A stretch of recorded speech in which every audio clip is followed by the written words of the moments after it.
Everyone, welcome to my channel. Myself Manju Kushwaha from Jharkhand.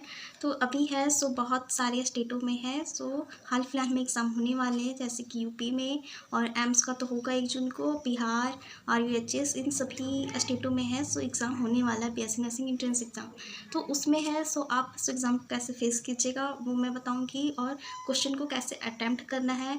Question जो आप solve करें, जितने मार्क्स आपके जो भी क्वेश्चन आपको आ रहा है उतना तो आप बना लीजिएगा, बाकी का क्वेश्चन जो बच जाएगा उसका क्या करें, कैसे सो मार्क्स को इंक्रीज करें। अगर किसी का 50 मार्क्स आ रहा है तो उसमें और कैसे उसको इंक्रीज करना है, ये मैं ट्रिक आप सबको बताऊंगी कि किस तरीके से करना है। पिछली बार हम एग्ज़ाम दिए थे तो हम भी वैसा ही किए थे, बताते हैं कि हम कैसे है सो पिछली बार अपना अच्छा स्कोर लाए थे थोड़ा, तो वो हम आप सबको बताएंगे। तो चलिए वीडियो को स्टार्ट करते हैं। वीडियो को प्लीज़ पूरा देखिएगा और तब समझ आ जाएगा आप सभी को। अगर उसके बाद भी समझ ना आए तो फिर आप है सो कमेंट कीजिएगा। हम है उससे पहले अभी बात करते हैं, आप सब एग्ज़ाम देने जाइएगा, एग्ज़ाम सेंटर में जाइएगा, वहाँ पर आप सभी को क्वेश्चन मिलेंगे। तो क्वेश्चन मिलने के बाद आप सब है सो सबसे पहले बायो से स्टार्ट कीजिएगा, बायो का क्वेश्चन कीजिएगा आप सब। सबसे पहले बायो का क्वेश्चन जो भी जितना आपको आ रहा है पहले वो सारा कीजिएगा, जितना आप सबको आ रहा है जो कंफर्म है कि ये क्वेश्चन हमको आता है उतना आप सब कर लीजिएगा। और उसको है सो जो मार्कशीट मिलेगा उसमें भी है आप सब फिल कर लीजिएगा उतना।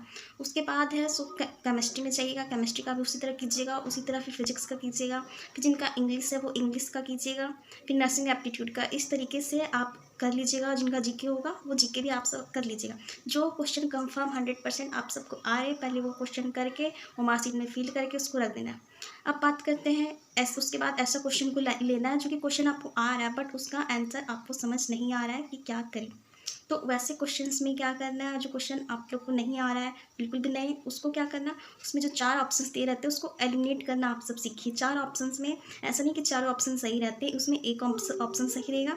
तो उस ऑप्शन को कैसे उसमें ढूंढना है वो हम आप सबको बताते हैं। इसके लिए हम हैं सो आप सबको एक एग्जाम्पल देते हैं, वो एग्जाम्पल आप सब पहले अच्छी तरीके से सुनिए, देखिए, उसके बाद बोलिएगा कि मतलब इस तरीके से कर सकते हैं या फिर नहीं।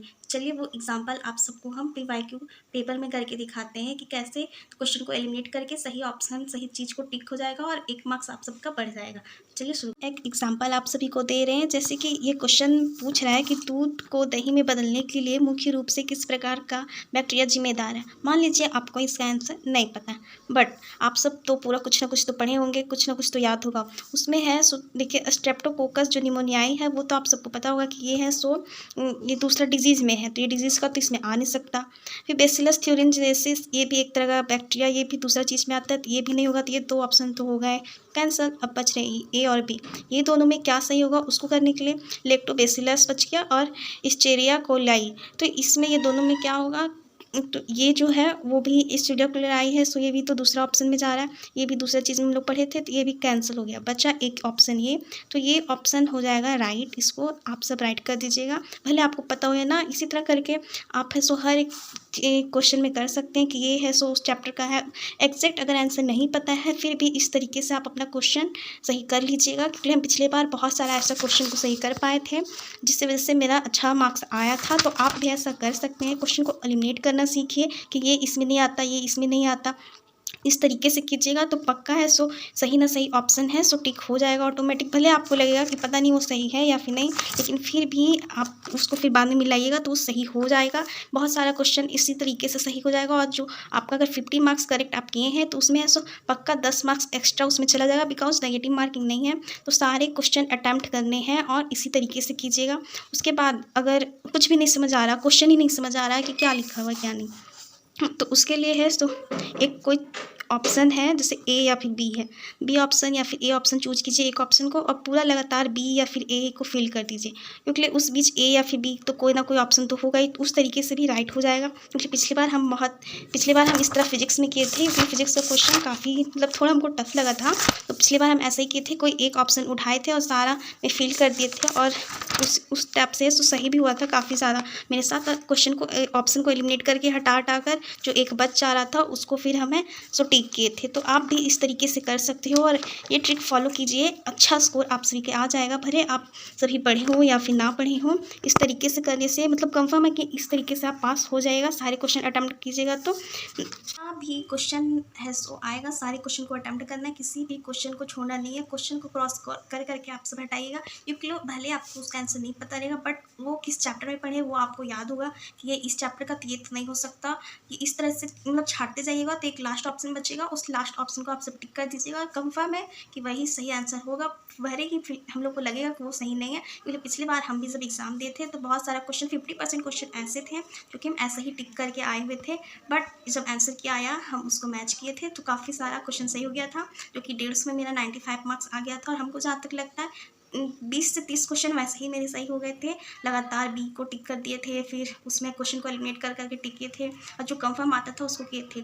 जिनका नेगेटिव मार्किंग है वो इस चीज़ को फॉलो कीजिएगा, बट रिक्स नहीं लीजिएगा ज़्यादा, जो आएगा उसी को कीजिएगा। थोड़ा बहुत एक दो क्वेश्चन में कन्फ्यूजन रहता है कि ए ऑप्शन होगा या फिर बी ऑप्शन होगा, तो उसमें है सो जो आपको उस टाइम सही लगेगा उसको टिक कीजिएगा।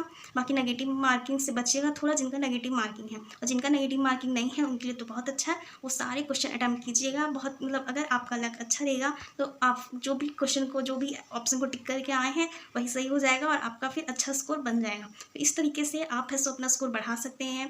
और डरना किसी को भी नहीं है एग्ज़ाम में, चाहे वो किसी भी स्टेट का स्टूडेंट हो। बेस्ट ऑफ लक एग्ज़ाम के लिए, अच्छे से एग्ज़ाम दीजिएगा और अच्छे से प्रिपरेशन कीजिएगा। अभी जितना भी दिन आप सबका बचा हुआ है उस टाइम में अच्छे से स्टडी कीजिए, बार बार रिविज़न कीजिए, MCQ सॉल्व कीजिए, और जितना हो रहा है उतना ही कीजिए, ज़्यादा प्रेशर नहीं देना। अगर पढ़ने का मन नहीं कर रहा तो नहीं पढ़िए ज़्यादा, थोड़ा ही पढ़िए, और जितना पढ़ रहे उतना याद रखिए। सिर्फ बस चैप्टर्स सारा याद रखिए कि ये चैप्टर है, उसी से हो जाएगा एग्ज़ाम, अच्छे तरीके से चला जाएगा। क्वेश्चन ज़्यादा टफ नहीं आएंगे तो सभी के लिए टफ रहेगा क्वेश्चन। बाकी best of luck for this exam. And आप सबको ये वीडियो कैसा लगा, ये ट्रिक कैसा लगा, क्या आप इस तरीके से एग्ज़ाम में करिएगा या फिर नहीं, क्योंकि हम तो बहुत बार किए हैं। और अगर आप सबको समझ नहीं आएगा तो इस तरीके से कीजिएगा, अच्छा स्कोर आप सभी का आ जाएगा। तो बाय बाय, टेक केयर, मिलते हैं जल्द एक और न्यू टॉपिक के साथ। तब तक आप सब अच्छे से स्टडी कीजिए, और नेक्स्ट वीडियो आप सब किस चीज़ पे चाहते हैं वो आप सब बता दीजिएगा। Bye bye, take care.